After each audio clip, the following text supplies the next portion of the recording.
The key to saving the person you love most isn't always a promise. It can be a contract that feels like a chain. For Daniel Hayes, a father trapped in a hospital room, that contract meant marrying a ruthless heiress to save his daughter's life.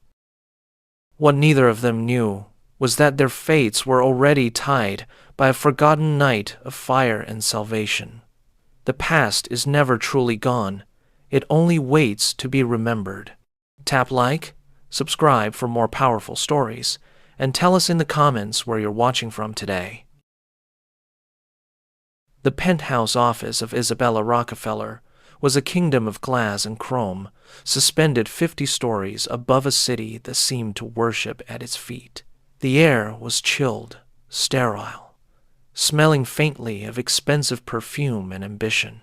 Daniel sat opposite her, his work-worn hands clasped tightly on his lap, a stark contrast to the polished perfection of his surroundings. He felt like a ghost haunting a palace, his threadbare jacket and weary eyes completely out of place. Isabella, however, was the queen of this domain. Her posture was ramrod straight, her raven hair pulled back into a severe chignon, and her eyes, the color of a winter storm, held no warmth. They scanned him not as a person, but as a variable in an equation. "The terms are clear, Mr. Hayes," she stated, her voice a low melodic hum that did nothing to soften the cruelty of her words. "You will be my husband in name only. You will attend public functions. You will be photographed by my side. You will not embarrass me. In return, all of your daughter's medical expenses will be covered by a private trust. Every single bill, the surgery, the aftercare, everything." Daniel's throat was dry. He could hear the frantic, hopeful beating of his own heart, a drumbeat of desperation against the cage of his ribs. He thought of his daughter, Sabrina, her small face pale against the hospital pillow, her smile, even now, a small, brave sunrise. For that smile, he would walk through fire. For her life, he would sell his soul. He looked at Isabella, a woman who seemed to have everything, but gave away nothing. "I understand," he managed to say, his voice rough. She pushed a pen across the desk. It was heavy, gold, and felt alien in his hand. "Your signature," she commanded softly. He uncapped it, the click echoing in the cavernous silence. As the ink flowed, binding his future to hers, he felt a profound and chilling loneliness. He was signing away his life, his identity, for the one piece of his heart that still mattered. Isabella watched him, her expression unreadable. Inside, she felt a flicker of something she couldn't name. It wasn't pity. Pity was a weakness. It was a strange, unsettling resonance, like a forgotten chord struck in a distant room. She dismissed it as a momentary lapse. This was a business deal, a necessary and logical step to secure her inheritance, which was contingent upon her being married. Daniel Hayes was simply the most convenient, most controllable, and most desperate candidate her lawyers had found. A man with nothing to lose was a man with no leverage. Daniel's world had once been small but warm, a tiny 2-bedroom apartment filled with the scent of sawdust from his woodworking projects and the sound of Sabrina's laughter. He wasn't a rich man, but they had been rich in affection. He built her a wooden castle for her dolls, and she would tell him stories of the brave knight who lived there, a knight who always looked suspiciously like her father. He was a craftsman, a creator of beautiful things from simple wood, but the market for bespoke furniture was small, and the paychecks were never quite enough. Then came the diagnosis, a series of words from a doctor that shattered their small, happy world like a pane of glass, a rare congenital heart defect. The solution was a surgery so complex, so specialized, that its cost was astronomical, a number with more zeros than he had ever seen in his life.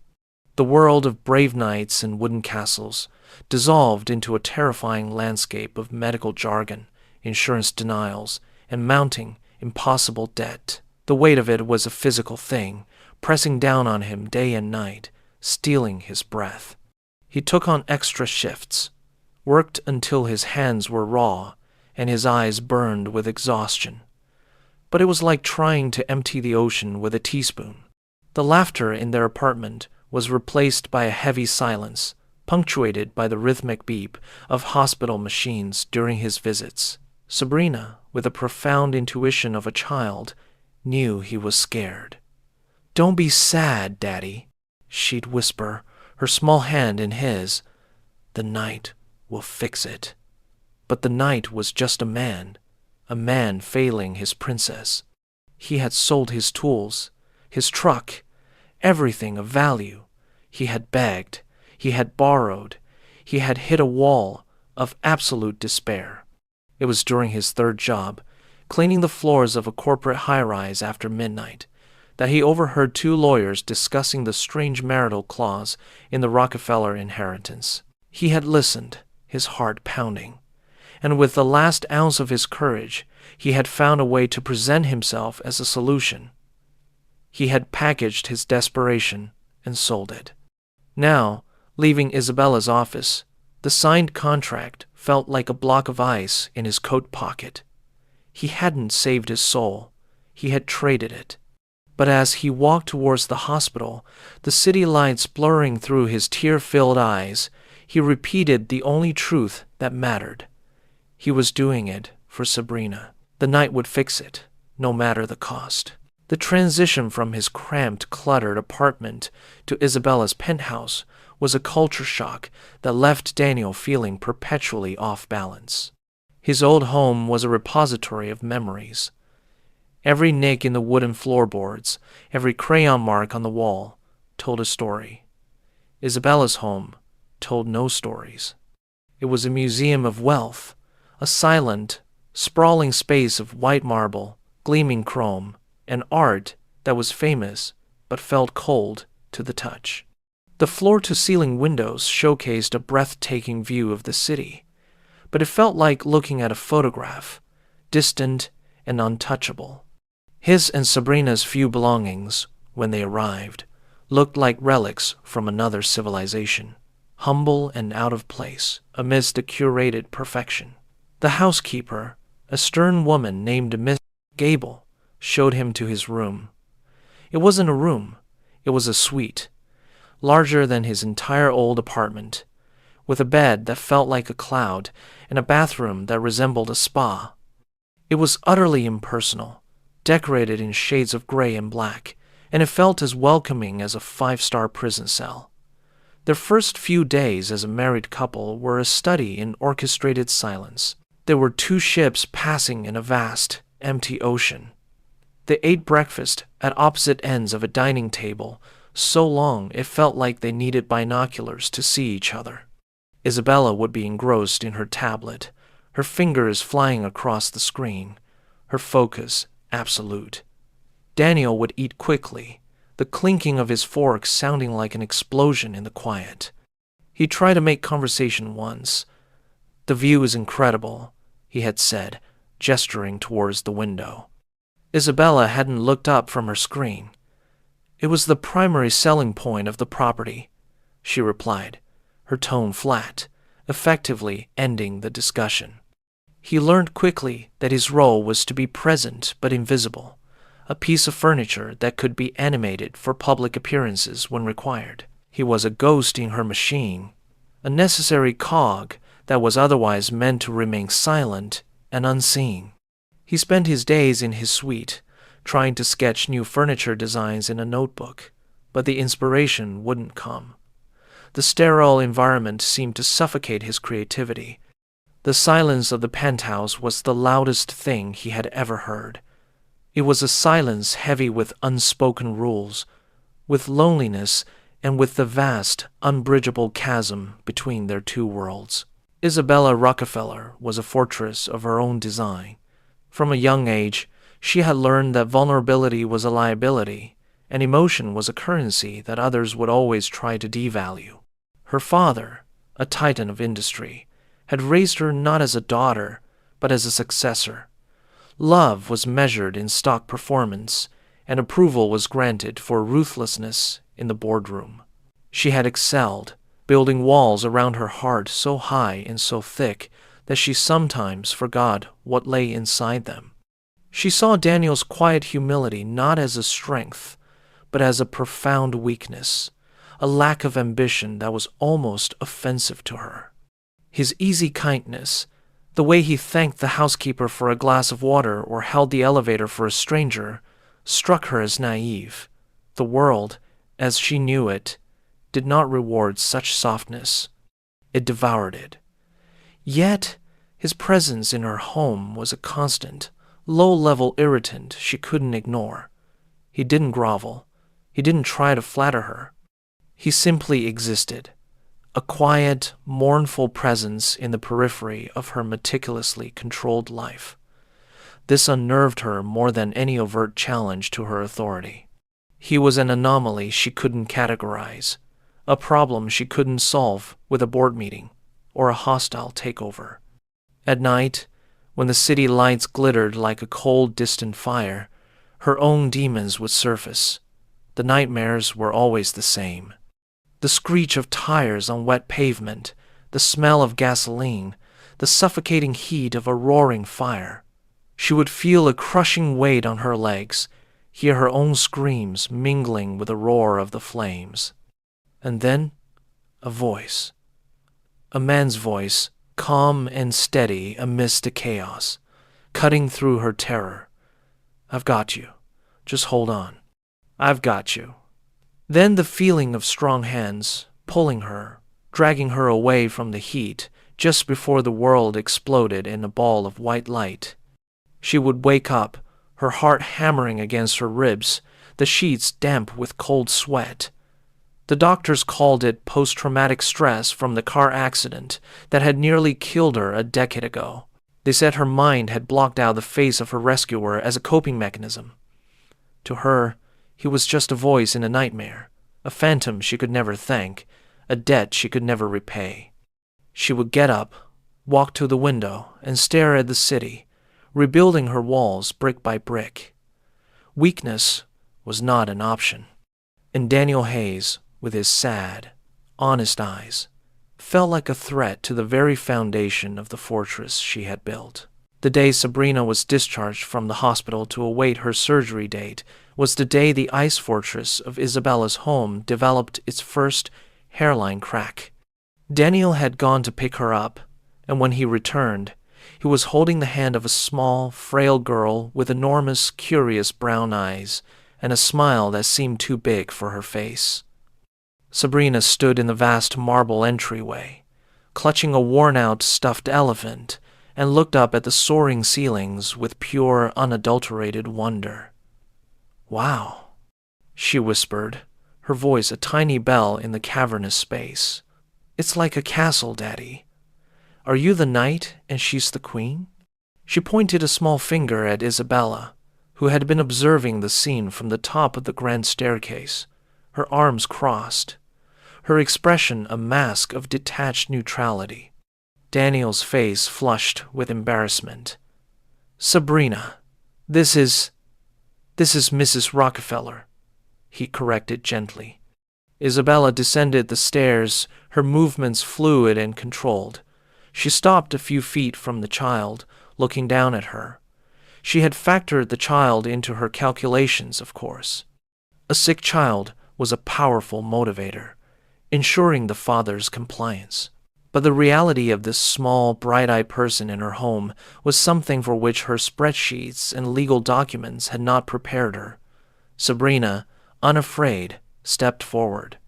She looked up at the powerful, intimidating woman, and her gaze was steady, her head tilted.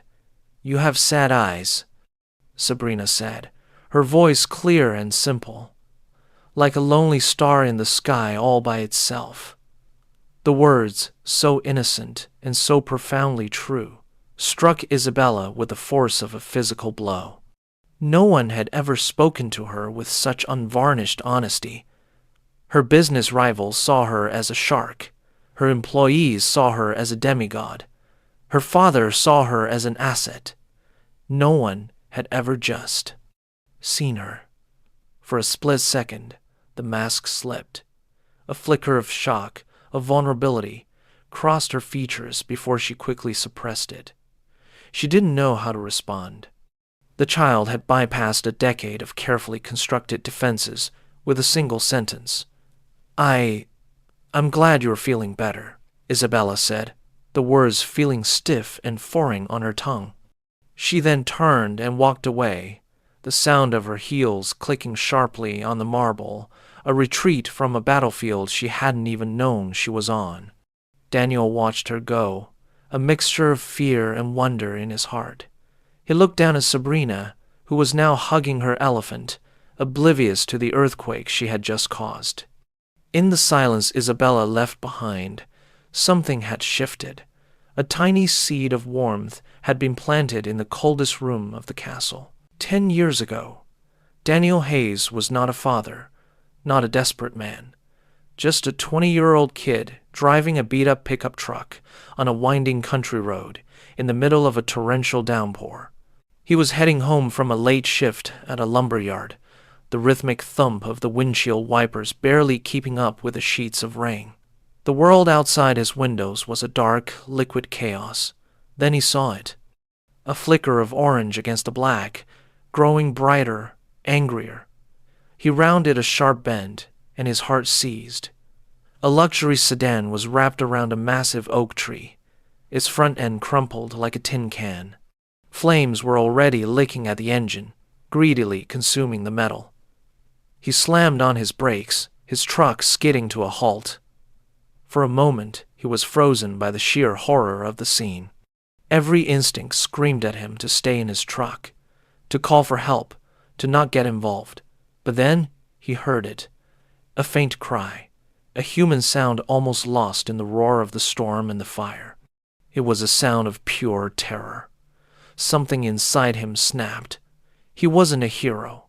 He was just a kid who couldn't live with himself if he drove away. He threw open his door and ran into the rain, his boots sinking into the mud. The heat was immense.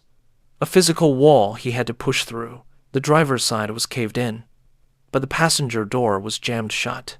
Through the shattered window, he could see a young woman, maybe his age, slumped against the dashboard. Her dark hair fanned out. Blood trickled from a cut on her forehead. "Hey!" he yelled, his voice raw. "Can you hear me?" Her eyes fluttered open, wild with panic. "I'm stuck," she whimpered, her voice hoarse with smoke. "My leg." He wrenched at the door handle, his muscles straining, but it wouldn't budge. The flames were spreading, inching closer to the passenger cabin. Panic began to claw at him, but he pushed it down, fueled by adrenaline. He saw a tire iron in the back of his truck, grabbed it, and used it to pry the door open with a screech of protesting metal.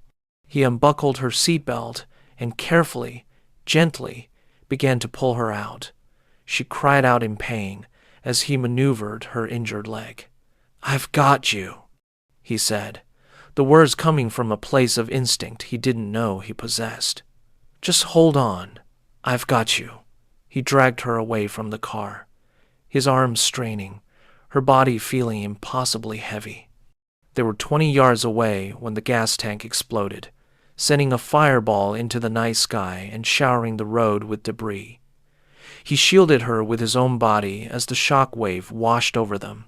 Lying there in the mud, with the rain washing the soot from their faces, he could hear the distant wail of sirens. He had checked her pulse, saw the crescent-shaped scar on her wrist glinting in the firelight.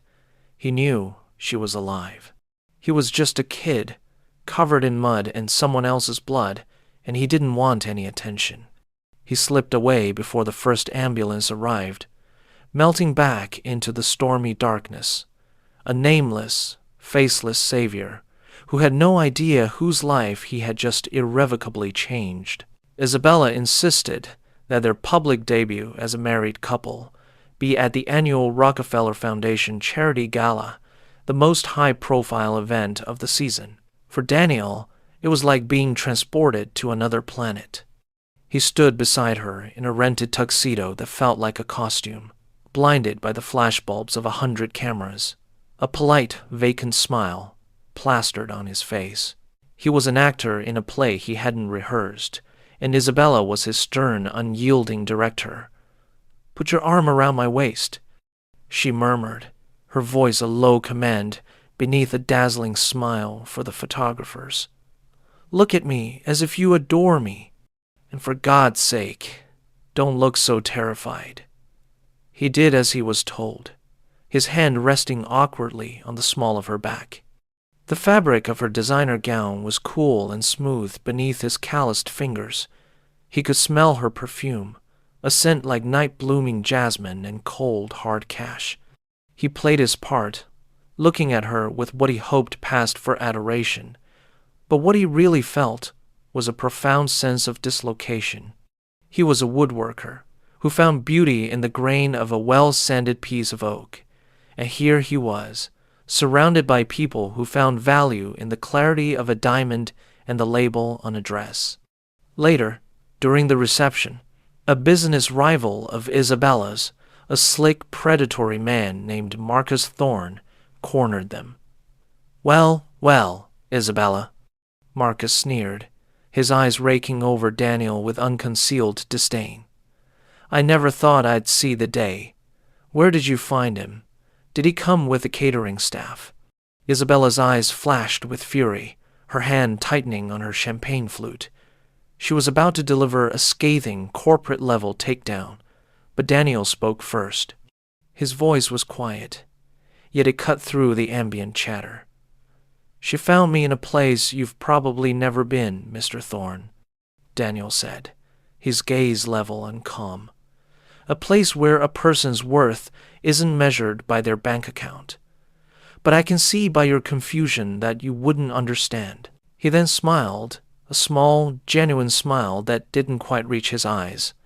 "Now, if you'll excuse us, my wife and I were just about to dance." Before Marcus could retort, Daniel gently took Isabella's hand and led her towards the dance floor, leaving the other man speechless. As they moved to the music, Isabella looked at him, truly looked at him, for the first time all night. He hadn't been weak. He hadn't cowered. He had defended her honor with a quiet dignity that was more effective than any of her own practiced venomous barbs. A strange, unfamiliar warmth spread through her chest. It was respect. And for Isabella Rockefeller, that was a far more shocking and dangerous emotion than adoration. In the week leading up to Sabrina's surgery, a new and palpable tension settled over the penthouse. It was no longer just the awkward silence of strangers, but the shared, humming anxiety of a looming crisis. Daniel was a wreck, his quiet composure fraying at the edges. He barely ate, and Isabella would often find him late at night in the living room, staring out at the city lights, his face etched with a father's deepest fear. Sabrina, meanwhile, seemed to be the calmest one in the house. Her acceptance and bravery were a source of both comfort and heartbreak for Daniel. She spent her days drawing, filling pages with colorful pictures of smiling suns, friendly animals, and her new strange family. She would often bring her drawings to Isabella's home office, a sacred space few dared to enter uninvited. Sabrina would just walk in, hold up her latest creation, and wait for Isabella's reaction. At first, Isabella was annoyed by the interruptions, but she found herself unable to be cruel to the child. She would look at the crayon drawings, offer a curt nod, and then Sabrina would leave, satisfied. But the child's presence was having an effect. The stark, minimalist office was slowly being infiltrated by color and innocence, with several of Sabrina's drawings now taped to a pristine white filing cabinet. One afternoon, Daniel got a call from the hospital. A pre-operative blood test had shown a slight anomaly, and they wanted to postpone the surgery by a week to be safe. For Daniel, The news was a devastating blow. Another week of sleepless nights and agonizing uncertainty. He hung up the phone, his face ashen, and sank into a chair, burying his face in his hands. Isabella, who had overheard the conversation from her office doorway, felt an unexpected jolt of something. It was an instinct to fix, to control, to eliminate the problem. She strode back into her office and made a series of phone calls. Her voice was steel, her commands precise. She wasn't just a CEO. She was a force of nature. She leveraged her name, her foundation's donations, her network of power. She brought the full weight of her empire to bear on a single, postponed pediatric surgery. An hour later, she found Daniel still sitting in the same spot. "I spoke with the chief of surgery at the hospital," she said, her tone businesslike. "He has personally reviewed Sabrina's case. The anomaly is minor. He has assembled a team to consult this evening. The surgery is back on for the original date." Daniel looked up, his eyes wide with disbelief and dawning gratitude. "How?" he started. "I am a Rockefeller," she cut him off, as if that explained everything. "This arrangement is a contract. I am merely ensuring all variables are optimized for a successful outcome." But as she turned away, she knew, in a tightly guarded corner of her heart, that it was more than that. The successful outcome of Sabrina's surgery had somehow become her successful outcome too. The day before the surgery, Sabrina sat at the massive dining table, a box of crayons and a stack of papers spread before her. Daniel was pacing the length of the living room, a caged animal of anxiety. Isabella was in her office, trying to lose herself in quarterly reports, but the numbers blurred, her focus fractured. After a while, Sabrina trotted into the office, holding a single sheet of paper. "I made this for us," she announced. Isabella looked down. It was a drawing of 3 stick figures. On the left was a tall figure with brown hair, labeled Daddy. In the middle was a small, smiling figure, labeled Me. On the right was a very tall, regal figure with black hair, wearing a pointy yellow crown. It was labeled Queenie. But the most startling detail was that all 3 figures were holding hands, and a giant red heart was drawn above their heads. Sabrina held it up to Isabella. "It's our family," she said, with the simple conviction that only a child possesses. The word family hung in the air, a grenade of emotion tossed into the sterile silence of the room. Family, to Isabella, was a concept tied to legacy, power, and obligation. It was her father's cold approval, the weight of a dynasty on her shoulders. She had never associated it with warmth, with connection, with a crayon drawing of a heart. She looked from the drawing to Sabrina's expectant face. The child's belief in this family was so pure, so absolute. It was breathtaking. An unfamiliar emotion welled up inside her, a painful, poignant ache in her chest. She felt the foundations of her fortress tremble, the old, cold stones beginning to shift. She reached out and, for the first time, she gently touched Sabrina's shoulder. Her hand felt clumsy, her gesture uncertain. "Thank you, Sabrina," she said, her voice softer than she intended. "It's very beautiful." She took the drawing from Sabrina and, without a second thought, she walked over to the large, empty wall behind her desk. She used a small piece of tape to affix the drawing right in the center, a splash of vibrant, innocent color in a world of monochrome ambition. It was a surrender. It was a beginning. For the first time, Daniel, who had watched the scene from the doorway, saw a glimpse of the woman behind the Heiress, a flicker of the lonely star that his daughter had seen from the very beginning. That night, sleep offered Isabella no escape. The old nightmare returned, but this time it was more vivid, more terrifyingly real than ever before. She was back in the car, the scent of burning rubber and gasoline thick in her throat. The dashboard was pressing into her legs, a vise of searing pain. The flames outside the window danced like malevolent spirits, their heat blistering the paint, cracking the glass. She screamed, but the sound was swallowed by the roar of the fire. Then, through the smoke and the chaos, came the voice. "Hey, can you hear me?" It wasn't just a sound this time. It had a texture, a timbre. It was young, strained, but unbelievably calm. It was a lifeline in an inferno. She felt a presence at the window, a silhouette against the raging fire. She couldn't make out a face, only the desperate energy of someone fighting to get to her. She remembered the shriek of metal as the door was pried open, the way the cool, rain-soaked air felt against her skin for a blissful second before the heat rolled in again. Then the hands, strong, sure hands unbuckling her seatbelt, wrapping around her torso. The voice was in her ear now, a low, steady murmur. "I've got you. Just hold on. I've got you." The words were an anchor, the only solid thing in a world that was dissolving into fire and pain. She felt herself being pulled, dragged from the wreckage. The pain in her leg was excruciating, but the feeling of being saved, of being rescued, was an overwhelming wave of relief. She remembered lying in the wet grass, the rain on her face, the sound of an explosion behind her, and the feeling of a body shielding hers from the blast. She tried to look up at her savior, to see his face, but her vision was blurry, and the world was spinning. She saw a glimpse of kind, worried eyes, a smudge of soot on a determined jawline.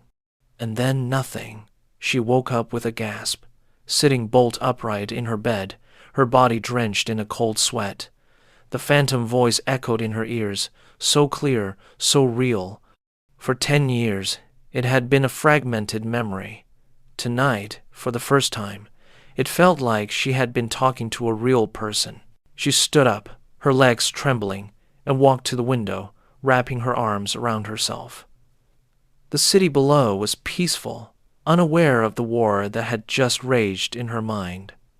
The debt she owed that faceless stranger felt heavier than ever, a ghost she was doomed to carry for the rest of her life. Daniel had spent the night in a chair beside Sabrina's bed, watching the slow, steady rise and fall of her chest, a sight that was both a comfort and a torment. He drifted in and out of a restless sleep, his mind a maelstrom of prayers and fears. In the early hours of the morning, just before dawn painted the sky in shades of gray, he went to the kitchen to get a glass of water. He found Isabella there, staring into a mug of coffee she hadn't touched, her face pale and drawn. The armor was gone. She looked exhausted and vulnerable. They stood in silence for a moment, two strangers bound by their shared vigil for a little girl. "You should get some sleep," he said softly, breaking the quiet. She shook her head.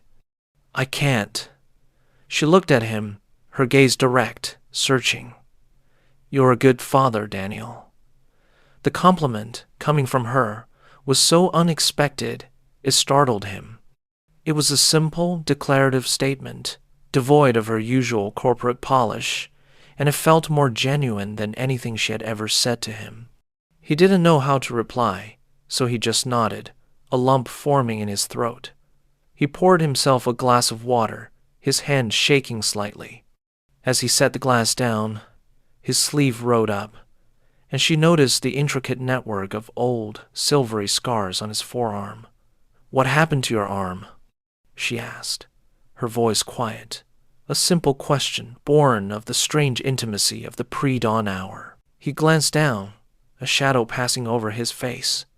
"An old accident," he murmured, "a long time ago. Burns."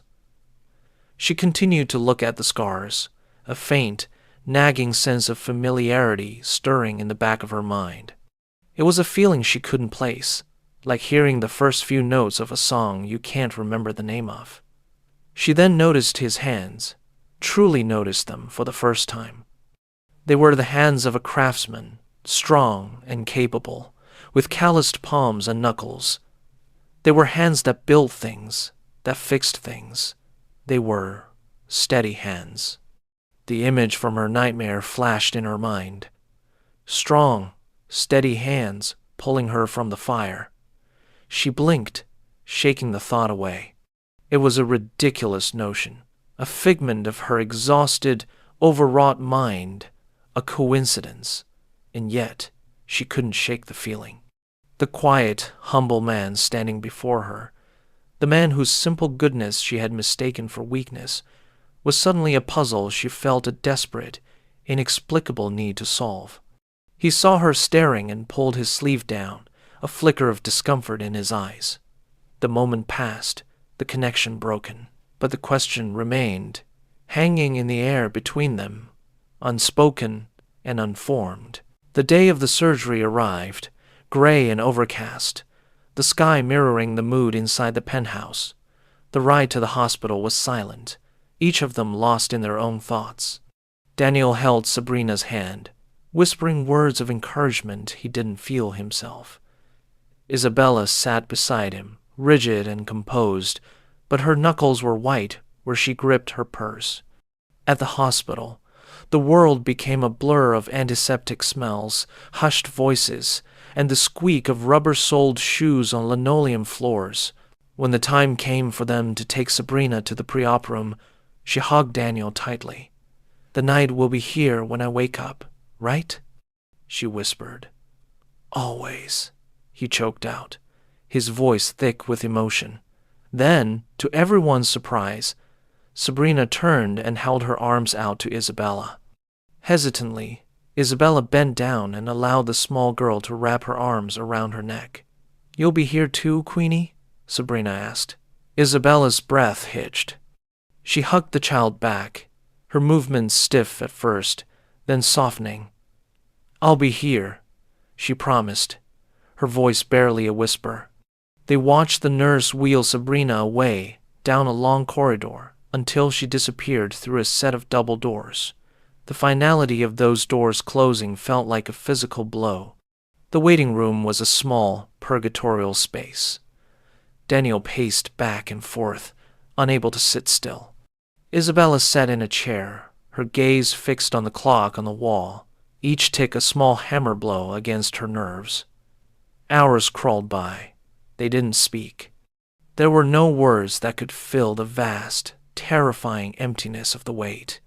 It was in this crucible of shared fear that the last of Isabella's defenses began to crumble.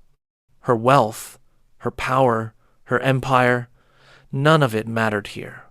In this room, she was not a CEO. She was just a woman, terrified for a little girl she had come to care for more than she had ever thought possible. She found herself watching Daniel. He had stopped pacing and was now sitting with his head in his hands, his shoulders shaking with silent sobs. An instinct she didn't know she possessed rose up in her. She moved to the chair beside him and, after a moment's hesitation, she placed a hand on his shoulder. It was a small, simple gesture, but it was the first time she had ever initiated physical contact with him. He looked up, his eyes red-rimmed and filled with the raw agony that she felt in her own chest. He didn't pull away. He simply leaned into her touch, a silent acknowledgement of their shared humanity in the face of overwhelming fear.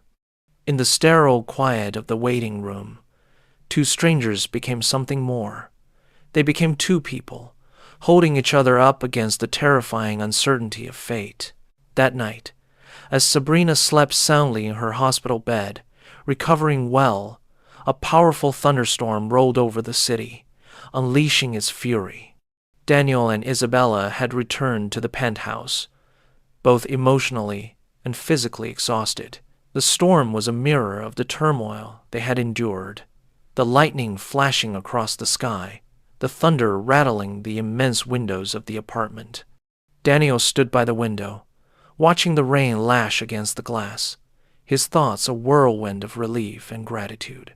Isabella was on the sofa, a blanket wrapped around her shoulders, looking small and fragile for the first time since he'd met her. The power in the building flickered once, then twice, before going out completely, plunging the penthouse into an unsettling darkness, lit only by the intermittent, strobing flashes of lightning. In the sudden, oppressive silence, the sound of the storm was magnified, a particularly loud clap of thunder, sounding like the rending of metal, echoed through the room. The flash of lightning that followed it illuminated the room in a ghostly blue-white light. In that brief, stark illumination, Daniel saw it. Isabella had her hand to her throat, her eyes wide with a familiar terror, and on her exposed wrist, just peeking out from under her sleeve, was a small, pale, crescent-shaped scar. The lightning, the thunder, the rain, the fear in her eyes, and the sight of that specific scar, it was a perfect, terrible confluence of memory. The past didn't just knock on the door of his mind, it kicked it down. The stormy night 10 years ago, the smell of fire and rain, the screaming metal of the crash, the young woman's face, pale in the firelight, and the scar on her wrist, glinting as he pulled her from the burning car. It all rushed back with the force of a tidal wave. He felt the blood drain from his face. His heart hammered against his ribs, a frantic, panicked rhythm. He looked at Isabella, really looked at her, and for the first time, he saw past the powerful CEO, past the cold heiress, past the guarded woman he had married. He saw the terrified young woman he had pulled from a fiery grave, the woman whose life he had saved, the woman whose name he had never known. It was her. It had been her all along. The sheer, staggering impossibility of it, the cosmic irony, left him breathless. He was married to the ghost from his past, and she had no idea. The world tilted on its axis, the foundations of his reality crumbling to dust.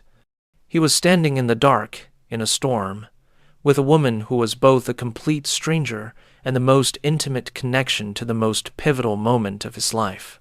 The darkness of the room was thick, broken only by the flashes of lightning. Isabella was still shaken, the storm having dredged up the dregs of her trauma. She was breathing heavily, her hand still at her throat. Daniel took a step towards her, his own heart pounding a frantic tattoo against his ribs. The words felt like stones in his throat. "Are you all right?" he asked, his voice sounding strange and distant to his own ears. She nodded, though it was unconvincing. "The storm," she said, her voice trembling slightly. "It just reminds me of the accident." He knew. Of course, he knew. He took another step closer, his mind racing. How could he say it? How could he possibly bridge the 10 years of silence and chance and tell her this impossible truth? He decided not to tell her, but to ask her, to lead her back down the path of a memory she only half remembered. "The accident," he began, his voice low and steady, a deliberate echo of a voice she'd heard in a nightmare. "What do you remember about it?" She looked up at him, her eyes wide and searching in the dim light. "Flashes," she whispered. "Fire. The smell of rain and gasoline. The pain." He knelt in front of her, so they were at eye level. He was so close he could see the faint trace of her scar in the next flash of lightning. "Do you remember anything else?" he prompted gently. "A voice?" Her breath caught. "Yes," she said, her voice barely audible. "A voice. A man's voice. He told me he had me. He pulled me out." Daniel's own memories were so vivid, so sharp. He could feel the heat, smell the smoke. "Do you remember what you were wearing?" he asked. She frowned, trying to piece together the fragments. "A dress, I think, and a necklace, A locket my mother gave me. It was shaped like a star. Daniel's heart stopped. He remembered it. As he had pulled her free, a small silver locket had caught the firelight, swinging from her neck. A star. The final piece of the puzzle clicked into place. A lock turning in a door that had been sealed for a decade. He had to tell her. He couldn't keep this inside a moment longer. He took a deep, shuddering breath. "Isabella," he said, his voice thick with a decade of unspoken history. "That night, on that road, the man who pulled you from the car, it was me." Isabella stared at him, her mind refusing to process the words. "What?" she whispered, a sound of pure disbelief. "What are you talking about?" A flash of lightning illuminated his face, and in his eyes, she saw not deception, but a profound, earth-shattering truth. He didn't look like a stranger anymore. He looked like a memory. "It's not possible," she said, shaking her head, trying to deny the wave of recognition that was crashing over her. "You're lying." "I'm not," he said, his voice earnest and pleading. The rain was so heavy, you could barely see the road. The car, a black sedan, was wrapped around an old oak tree. The fire started in the engine. "Your passenger door was jammed, and I had to pry it open with a tire iron from my truck." Every detail was a key, unlocking a door in her mind. She could see it now, not as a nightmare, but as a memory. The silhouette against the flames, the soot on his jawline. "Your leg was trapped," he continued, his voice cracking with the emotion of the recollection. "You were wearing a silver locket, a star. I dragged you to the side of the road right before the gas tank blew. I saw the scar on your wrist when I checked your pulse." The voice, that calm, steady voice, in the middle of the inferno. It wasn't a phantom. It was his. The voice that had soothed her terror 10 years ago was the same voice that had soothed Sabrina's fears just yesterday. It was Daniel's voice. The realization hit her not like a gentle dawn, but like a physical blow, knocking the air from her lungs. The fortress she had built around her heart didn't just crumble. It was obliterated, reduced to dust. The walls of denial, of control, of emotional distance all came crashing down at once. Sobs began to rack her body. Deep, painful sobs that came from a place of 10 years of trauma, of loneliness, of a debt she never thought she could repay. She wasn't crying for the accident. She was crying for the profound, impossible, terrifying beauty of this revelation. The man she had hired, the man she had looked down upon, the man she had treated as a mere business transaction, was the hero who had saved her life. He was the ghost she had been searching for. He was the debt she could never repay, and he was her husband. She reached out a trembling hand and touched his face, as if to confirm he was real. Tears streamed down her face, washing away a decade of ice. "It was you," she choked out between sobs. "All this time, it was you." He simply nodded, his own tears falling freely now, and in the stormy darkness of the penthouse, two souls, once violently thrown together by fate and then cruelly separated, finally, truly, found each other again. The storm outside eventually subsided, leaving the city washed clean, the air fresh with the scent of rain. The storm inside the penthouse had also broken, leaving behind a raw, fragile, and utterly transformed silence. They talked for hours, sitting in the darkness as the emergency lights cast a soft glow around them. Daniel told her everything about that night, from his perspective, the fear, the adrenaline, the reason he left without a word. He hadn't wanted fame or reward. He had simply acted and then disappeared, a young man overwhelmed by the gravity of what had just happened. Isabella, in turn, opened up for the first time in her life. She spoke of the loneliness that followed the accident, the way the trauma had reshaped her, encasing her in a shell of ice to protect her from ever feeling that vulnerable again. She had built an empire as a shield, believing that power and control were the only things that could keep her safe. She confessed her fears, her nightmares, the crushing weight of the Rockefeller legacy. In the shared vulnerability of that night, the contract that had bound them dissolved, replaced by a connection that was deeper and more real than any legal document. The next morning they went to the hospital together. When they walked into Sabrina's room, the little girl's face lit up. "Daddy! Queenie!" she chirped. Isabella smiled, a genuine, radiant smile that transformed her entire face. She no longer looked like a queen of ice, but like a woman who had found her way home. The surgery had been a complete success. The doctors were amazed by Sabrina's resilience. As Sabrina recovered over the next few days, Isabella was a constant presence at her bedside. She read her stories, not from a tablet, but from a worn-out copy of a fairy tale book Daniel had brought from home.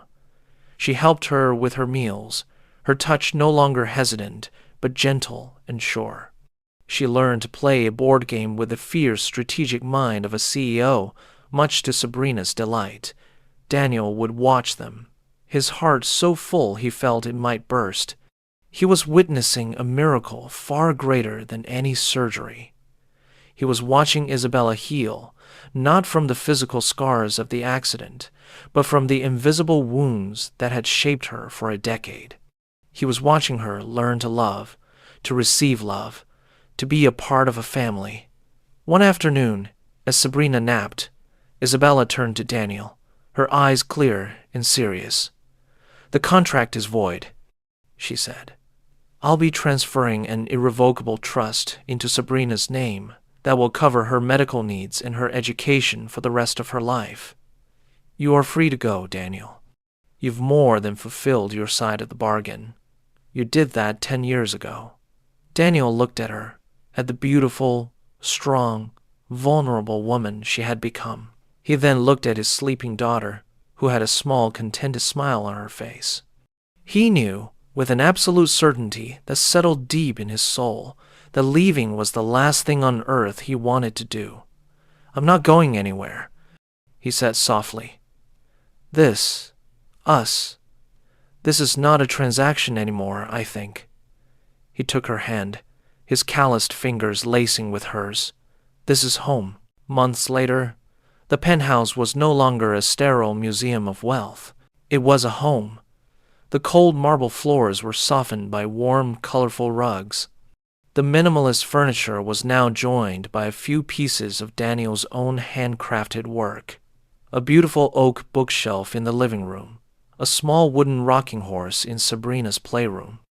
Sabrina's crayon drawings, including the one of their family, now had a proper framed place of honor on the wall. The silence was gone, replaced by the sounds of life. Sabrina's laughter echoing through the halls, the low murmur of conversation, the sound of music playing softly in the background. Daniel had set up a small workshop in a spare room, and the scent of freshly cut wood now mingled with the faint, expensive perfume Isabella still wore. They were a study in contrasts, a woodworker and a CEO, but they had found a rhythm, a balance. He grounded her, reminding her of the simple, tangible joys of life. She challenged him, encouraging him to start his own custom furniture business, which, with her backing and his talent, was already flourishing. They were two halves of a whole, each making the other stronger, better. One sunny Saturday afternoon, the three of them were in the park. Daniel was pushing a giggling Sabrina on the swings, while Isabella watched from a nearby bench, a soft, contented smile on her face. She was no longer the ruthless heiress in a severe suit. She wore jeans and a simple sweater. Her hair was down, and her eyes, once the color of a winter storm, were now warm and clear. Daniel walked over and sat beside her, their shoulders touching. "Happy?" he asked, his voice low. She leaned her head on his shoulder, watching their daughter soar towards the sky.